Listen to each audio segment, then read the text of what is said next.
Hello friends, welcome back to my YouTube channel. So today in this video, I will continue my discussion on liquid extraction. This will be part number 3 of the discussion on liquid extraction. And today I'll be talking about equilateral triangular coordinates. So in liquid extraction, at least 3 components are involved. And if you have to represent compositions in mixtures involving 3 components, we need to have a coordinate system. And one such coordinate system is equilateral triangular coordinate system. So the objective for today's discussion is we are going to understand how are this equilateral triangular coordinates used to represent compositions in a ternary system. A ternary system is a system that would be containing 3 components in it.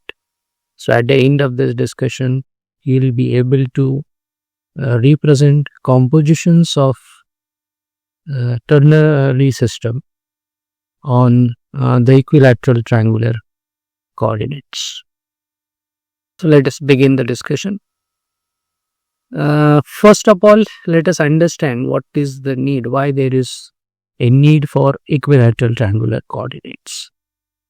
So as I said just now, liquid extraction, it involves at least 3 components. And in our discussion, we are going to consider the simplest case. What is that? Liquid extraction involving 3 components. And in this case, the system involving 3 components, we call that as a ternary system. And the ternary system that is involved will be containing 3 components. In our discussion on liquid extraction, the ternary system that we will be considering, it will be involving 3 components, component A, B and C. Out of these 3 components, A and C will be present in the feed solution. The feed solution would be composed of A and C, whereas B would be the extracting solvent. Component B will be present in the solvent phase that is used for extraction, the extracting solvent. So these are the 3 components that are involved in our ternary system. Component A, B and C. Out of this A and C, they will be present in the feed solution and B would be the extracting solvent. So we are going to learn, or we need to represent compositions in such a ternary system. And for that, we need equilateral triangular coordinates. So for representing compositions in the ternary system like this, we need equilateral triangular coordinates. Equilateral triangular coordinates are required. So now it is clear what is the use of equilateral triangular coordinates. Later we are going to understand why equilateral triangular coordinates. Okay, so what we have to note over here, liquid extraction, it involves at least 3 components. The simplest case would be liquid extraction involving 3 components. A system that involves 3 components, we call that as a ternary system. The ternary system that we will be considering in our discussion on liquid extraction will be containing these 3 components, A, B and C. A and C, they will be forming the feed solution. That is, the feed solution will be containing components A and C, and B would be the extracting solvent. So here we have a task of representing composition in a ternary system. And for representing compositions in the ternary system, we need equilateral triangular coordinates.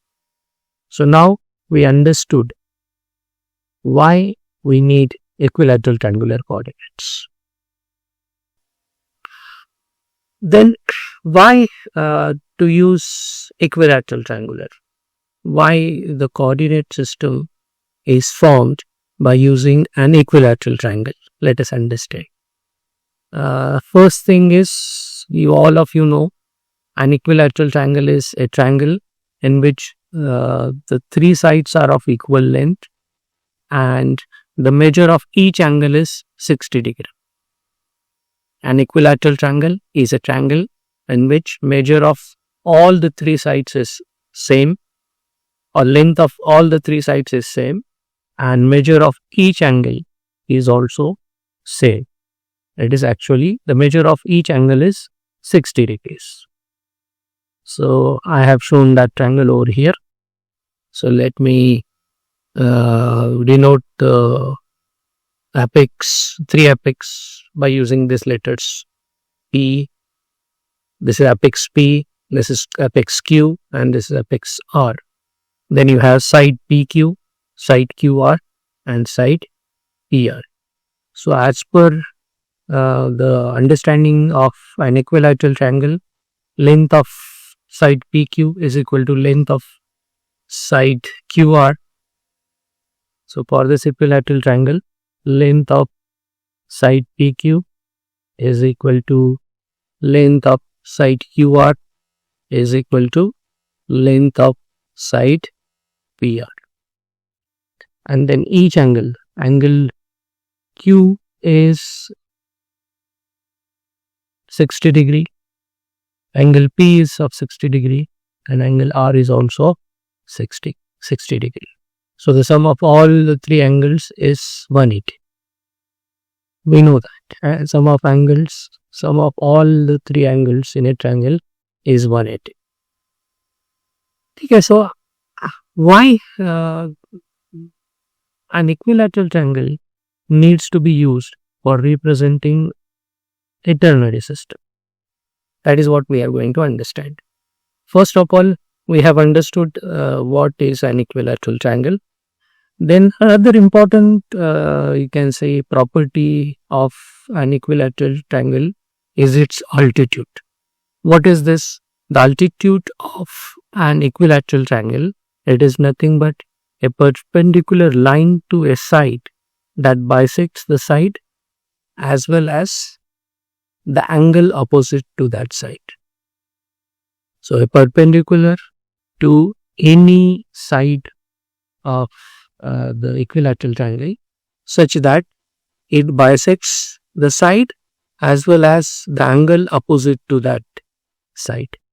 So for example, over here I have shown the altitude. Now this altitude, this perpendicular line, it is bisecting side QR, and at the same time it is bisecting the angle opposite to side QR. That angle is Q or P. So such a perpendicular line is called the altitude of that equilateral triangle. So here this line LM is perpendicular to side QR.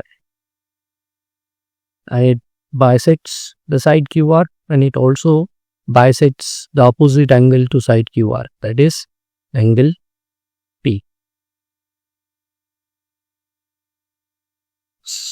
Okay, so after understanding what is an altitude of the equilateral triangle, let us know about an important property of an equilateral triangle. What is that property? The sum of perpendicular distances from any point inside the triangle to each side is equal to the altitude of that triangle. So equilateral triangle has an important property. Let me first erase it so that you'll understand it. Just a minute. An equilateral triangle has an important property. And what is that property? Now I have written that property over here. An important property of an equilateral triangle is sum of perpendicular distances from any point inside the triangle to each side of the triangle is equal to the altitude of the triangle. So that means if you consider any point, let us say this point, I am calling this point as K, and from this point I will draw perpendiculars to each of the side. So I'll draw a perpendicular to side QR, that is KE. Then I will draw a perpendicular to side PQ, that is KF, and I will also draw a perpendicular to the side PR, that is KG. Okay. So we are talking about sum of these perpendicular distances. Length KE plus length KF plus length KG. That is, we are adding perpendicular distances from a point to each side of the triangle. And the property is sum of this perpendicular distances is equal to the altitude of the triangle. That is PF. So as per this property, length of KE plus length of KF plus length of KG is equal to length of PF. And this property is used for representing compositions in a ternary system.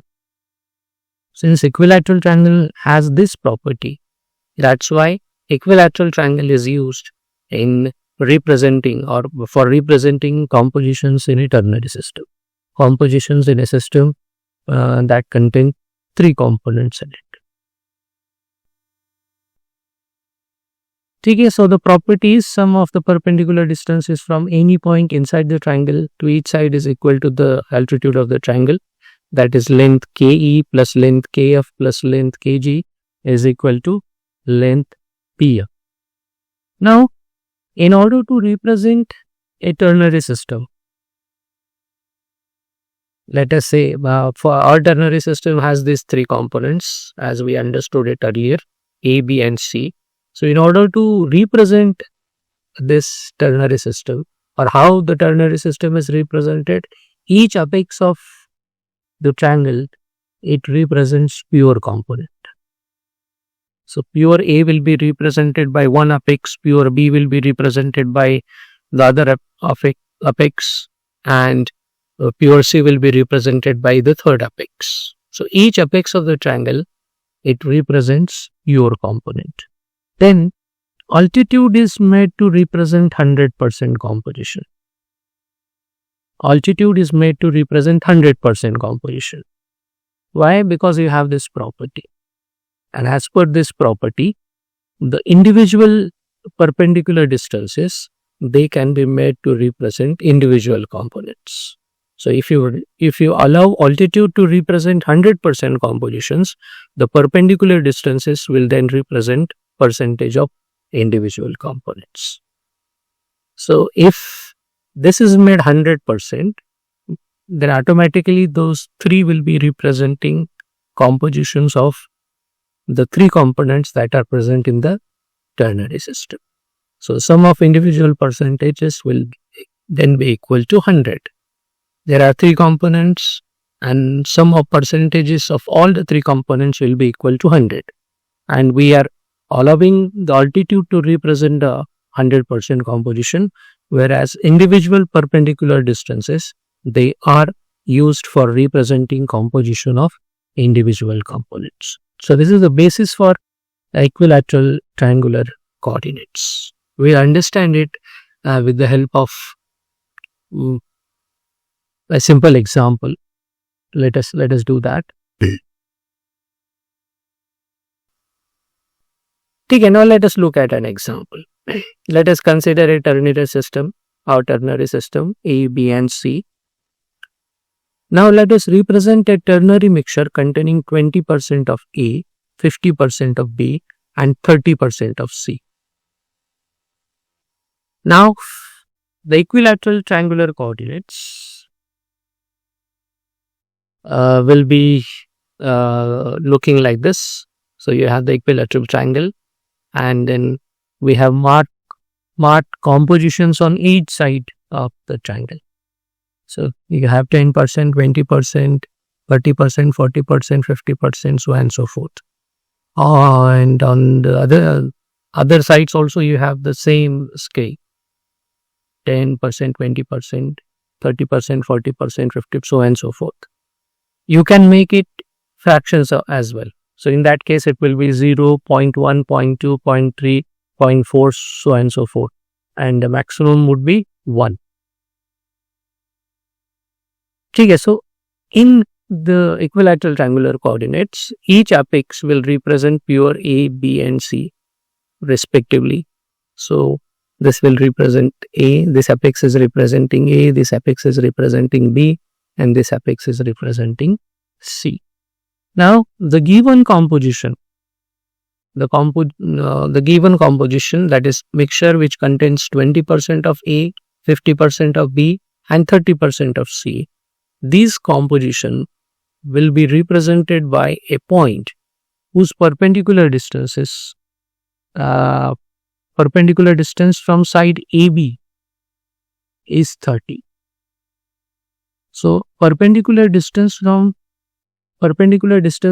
the point to side AB, it represents composition percentage of C in the mixture. Similarly, perpendicular distance from the side BC, it represents percentage of A in the mixture. And perpendicular distance of the point to side AC, it will represent composition of B in the mixture. So you must have noticed the perpendicular distance of a point to a side will be the composition or percentage of the remaining component. So the side is representing two components A and B. So the perpendicular distance from this side will be the percentage of C in it. Similarly here, the perpendicular distance from side BC to the point, it will be percentage of A in it. Over here, percentage of B in it. So percentage of A in the mixture is 20. So accordingly, you have from side AB, the perpendicular distance will be representing percentage C, and percentage C in the mixture is 30. Then perpendicular distance from BC, it will be representing percentage A, and percentage E in the mixture is 20. Perpendicular distance from the side AC, it will be representing percentage B, and percentage B in this case is 50%. Are you understanding it? So the point that we are talking about would be lying over here. Let me call this as point M. Now perpendicular distance of point M from side AB, it is the percentage of C in the mixture, and percentage of C in the mixture, the distance, the perpendicular distance is 30. So accordingly, this is 10, 20 and 30. So this point, at this point, percentage of C in the mixture of A and B is 30. Then perpendicular distance of M from the side BC, it is 20. So this is 10 and this is 20. So this perpendicular distance represent percentage of A in the mixture of A, B and C. So you can see over here, percentage A is 20. We have represented the composition of A in this case. Then perpendicular distance of point M from the side AC, it will be giving, the perpendicular distance is 50. So we have, this is 10, 20, 30, 40 and 50. So this represents percentage of B in the mixture of A and C in the mixture, and that is 50. So you must have noticed a point. The perpendicular distance of the point from a side represents percentage of the third component. So from side AB, it would be representing percentage of C. From side BC, it would be representing percentage of A. And from side AC, it would be representing percentage of B. So in this way, you can represent composition in a ternary mixture. And I have explained that with the help of this simple example. I hope you have understood how to represent the composition. If you have any doubts, you can please mention that in the comment section.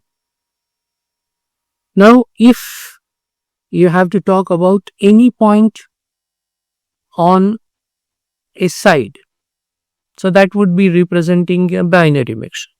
So, for example, let us say you have this point over here. I am calling it as point P. So, point P is lying on the side AB. So, it would be representing a mixture, a binary mixture of A and B. And in this case, point P is representing a binary mixture of A and B. It would be containing 80% of A and 20% of B. So percentage of A in the mixture would be the distance opposite to that of A. So that is 80% in this case. And percentage of B in the mixture, it would be the opposite distance. That is 20. Okay, therefore, a point P on the side AB will represent a binary mixture of A and B. And over here, it is representing a mixture that is containing 80% of A and 20% of B. Similarly, if you consider a point over here, I am calling it as point Q. So it will be representing a binary mixture of A and C, and it will be containing 70% of C in it and 30% of A in it. So point Q, it represents a binary mixture of A and C.